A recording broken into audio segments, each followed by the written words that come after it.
सामुद्रिक छड़ा मंथार प्रभाव में गत 2 दिन है गजपति जिले में विभिन्न स्थान में वर्षा लगी रही।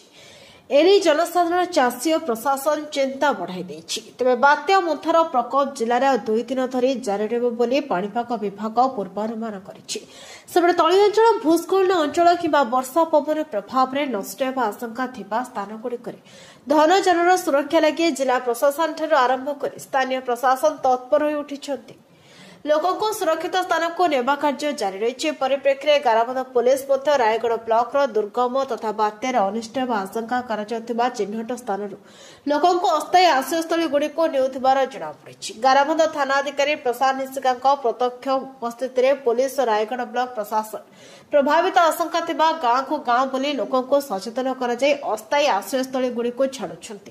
गंगाबड़ पंचायत विशेषकर सगड़िया और बारघर ग्रामर लोकों को छामुटिया स्कूल रखा सेपरि कईपुर निकटस्थ सुआवा उपात अंचल थानाधिकारी श्री निशिका समेत ब्लॉक प्रशासन पुलिस कर्मचारी माने पाद चला रास्त चली चली सेठाकार लोकों को कईपुर निकटस्थ नुआलंगा साहि आश्रयस्थल को स्थानांतरित करते।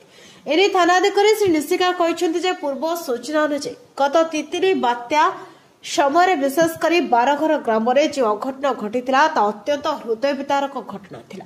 से समय घटिथिबा घटनार पुनरावृत्ति जेपरि न हुए से आगुआ पदक्षेप नियार कच्चा घरे तथा पहाड़िया अंचल बास करथिबा लोकमानंको बुझासुझा कर सेमानंको बात्या आश्रयस्थल रखाଯାଇ खाद्यपेय व्यवस्था करा जाथिबार जणाइछन्ति।